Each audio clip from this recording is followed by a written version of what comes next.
Hey folks, before we dive into this one, this month on the 19th and 20th, I'll be at Ride Adventure's Las Vegas training weekend. They're running their intro to adventure riding, and it's the perfect way to get your feet dirty if you've been meaning to start riding off-road. They got a team of knowledgeable instructors, bikes available for rental, and you can come watch me crash off-road, so it's a win-win. If you're interested, click that link down below and sign up, but hurry, there's only a few spots left for this weekend. It's going to be a great time, and I hope to see you there.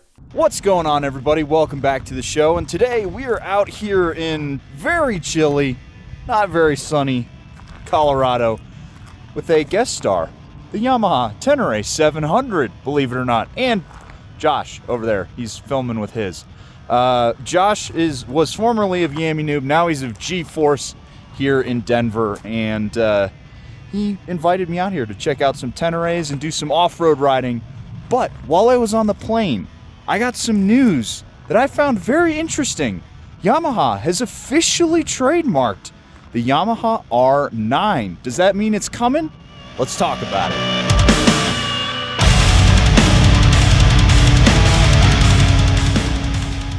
You ready to go get something warm to drink? Whew. Well, folks, it is a very chilly day up here in Colorado. It is 39 degrees, and I'm wearing jeans. I'm wearing some gloves that I bought at a Love's gas station when I rode to Georgia, and I'm wearing my 3-season warm Tourmaster jacket. So things are a little bit cold today, and I actually don't have a face shield on this because we're going to be doing a big off-road trip in a day or two. So things are going to be a little bit different today. Speaking of different, we're actually not going to dive right in with the facts. We're going to dive in with some of the background, because not everybody's probably as up to speed on all the R9 lore out there. So let's go ahead and dive in with the background. Give you a little bit of a sound clip, though.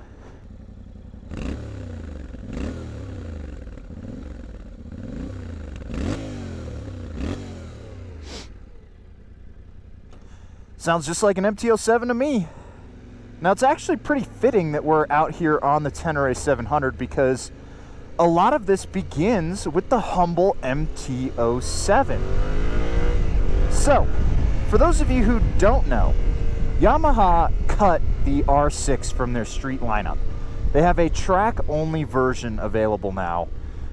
And the reason why is because, well, super sports weren't selling, and certainly the 600 wasn't selling. It doesn't make a lot of sense on the street, and you know, it was time. It was time to replace it with something new, and that something new was the Yamaha R7. This was a super sport motorcycle based on the MT-07 platform, so with the same parallel twin, a little bit different timing and so forth, but functionally it's an MT-07 with a really, really nice front end and clip-ons and some plastic.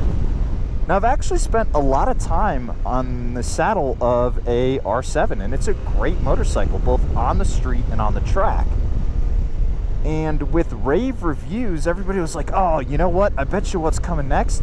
Yamaha's going to take the MT-09, which they've just updated for the new year with their new frame and the new suspension and all that stuff, and they're going to turn it into the R9, a super sport based on the MT-09 platform. And so a bunch of folks started making their own fan renderings and all sorts of cool stuff like that, and so became the legend of the R9. Now, a lot of speculation has been running rampant as to whether or not Yamaha has interest in actually making that motorcycle. If I were to guess, my answer is probably no, but we're going to get into that a little bit later on. But before that, let's dive into the facts. So the reason why I'm talking about this is because recently Yamaha has filed trademarks for the Yamaha YZF-R9. Now, for those of you who don't know, a trademark is basically a way for you to maintain ownership of something. You basically are like, Mine do not steal.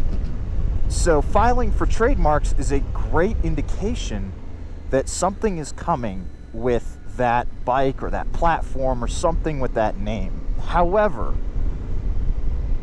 there are two different types of trademarks, and this is something that's really kind of important to remember when you're looking at a company that's just filed paperwork.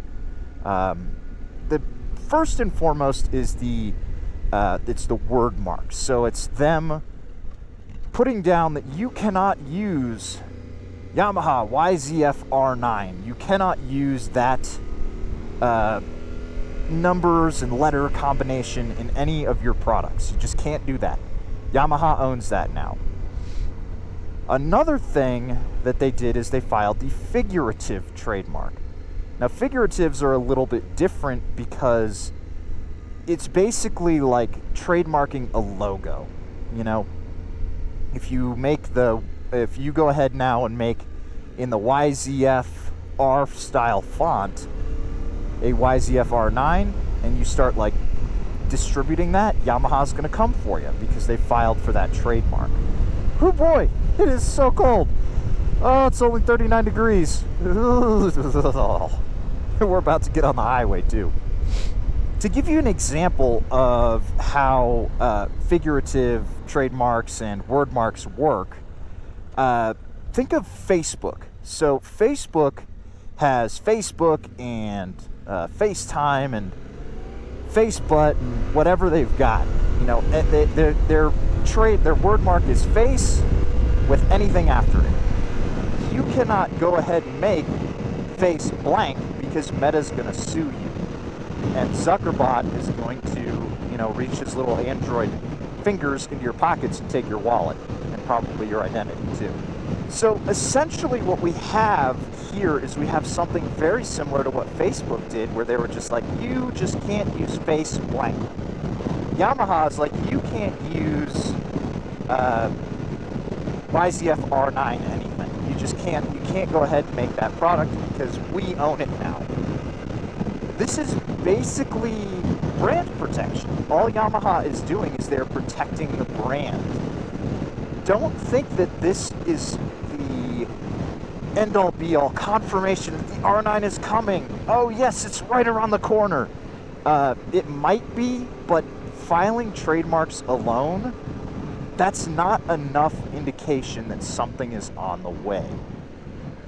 However, I do think that there are two reasons for and a few reasons against Yamaha going ahead and making this motorcycle. First of all, there are a ton of people clamoring for it. I'm sure that if they make it, people will buy this motorcycle. However, that alone, demand alone, is not reason enough to buy it. The real reason is because they don't have a middleweight sport bike anymore. They just don't. They have the R1, and then they have the MT-09 SP, which is as close as you get, but it's not fully faired. So essentially what they could do is they just slap plastics on the MT-09 and call it a day, because the MT-09 handles great. It's a great motorcycle. So it seems to make a lot of sense for Yamaha to just go ahead and make it. However, let's talk about some of the realities of the motorcycling industry here real quick. First of all, the Super Sport is going away. I know some die-hard sport bike guys don't want to hear it, but the era of the Super Sport is kind of gone. People are realizing that they're uncomfortable to ride. They don't make great power on the street, and unless you're going to the track, they don't make a ton of sense. The naked bike has replaced it. You know, it's basically, everybody's realized you can get the same kind of power and the same kind of handling, but you get more torque for the street, and it's just a better package for the daily rider. So the market is shrinking. Also, let's be real, there is a huge R&D investment that needs to go into making this motorcycle, and I bet you Yamaha is still waiting on the returns for the R7 to see whether or not it's worth it. So I think we're going to be be waiting at least another 18 months before we hear any more real rumblings about the R9. I apologize if this story has burst some of y'all's bubbles, hoping that the R9 is coming and it's going to be your new super sport, but I just don't see it. I'm sorry, guys. Sometimes I gotta be the bearer of bad news. But, you know, EICMA, it's right around the corner. By the time that this video comes out, EICMA may have already revealed the R9, and I might be eating my words, but who knows, you know? I would love to check out an R9. I think it would be great. The R7 feels awesome. An R9 would feel just as good, just with more power.